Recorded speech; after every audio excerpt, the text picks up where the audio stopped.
Jaromsz here. So for today's video, we are now here at Royal Villa Beach Resort.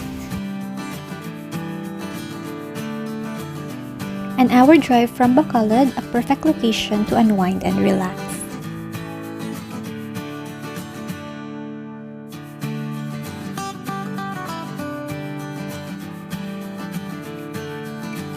The place is so wide and spacious.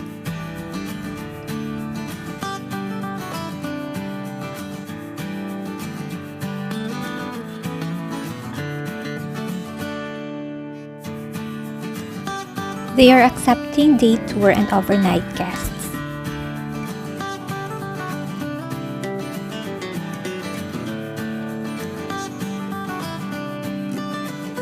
Once you enter the vicinity, you will be welcomed by the cool breeze of air.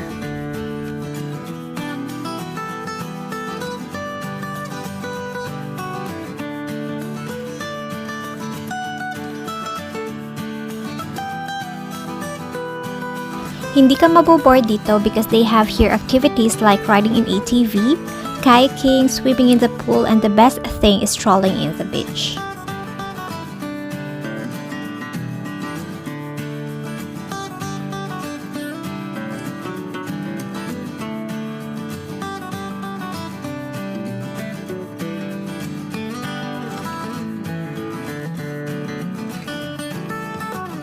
These are their cottages for day tours. Medyo dikit-dikit nga lang but this can accommodate large groups. Better to visit during weekdays.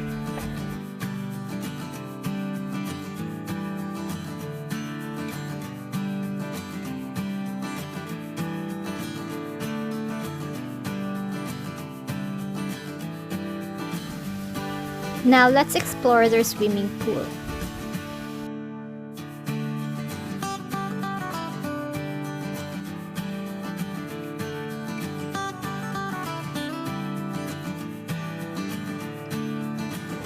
They have two pools here, the big and the kiddie pool. And they also have here their jacuzzi.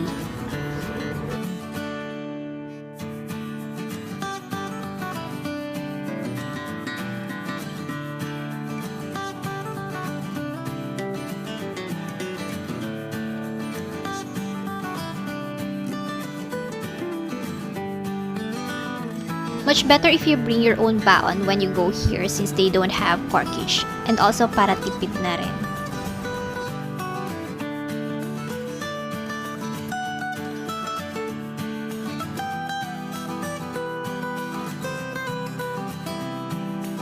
Smooth na.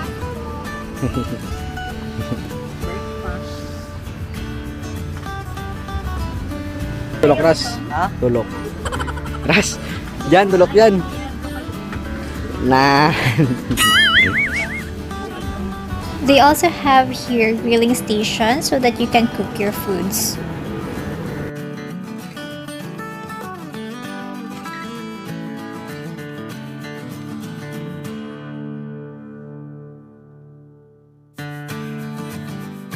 We also tried kayaking but struggle is real.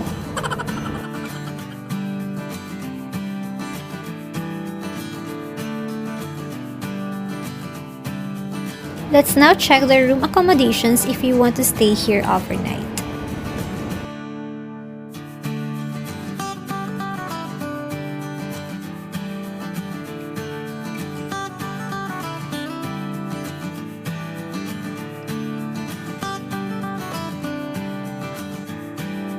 They also have grilling stations in front of the room accommodations, so okay lang kahit hindi kayo magbaon because there are locals here na naglalako ng mga seafoods, and also they have canteen where you can order foods.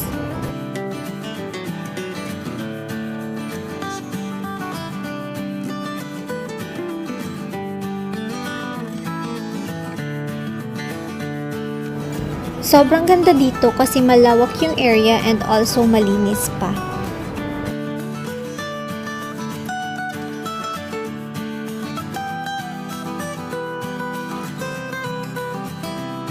𝐷𝐻𝐿𝐿.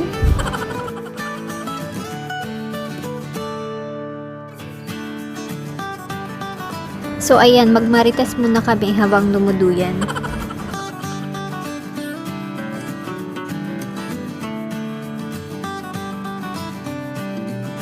Talikogenic muna para hindi nyo malaman kung sino at ano yung pinag-uusapan namin.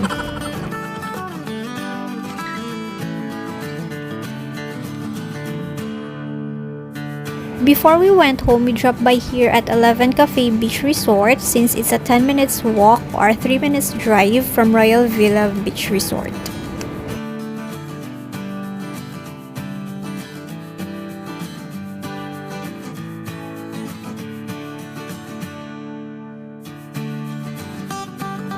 Ang sarap tumambay dito and also the foods were affordable.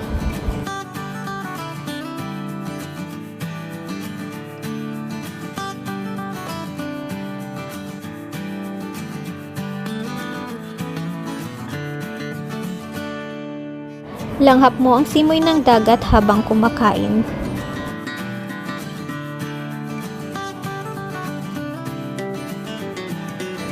This is where you can experience also the good food plus great view.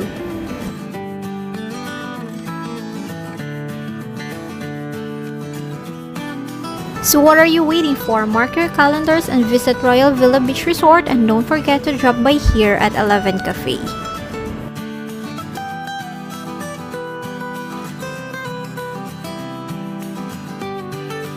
So that's it for today.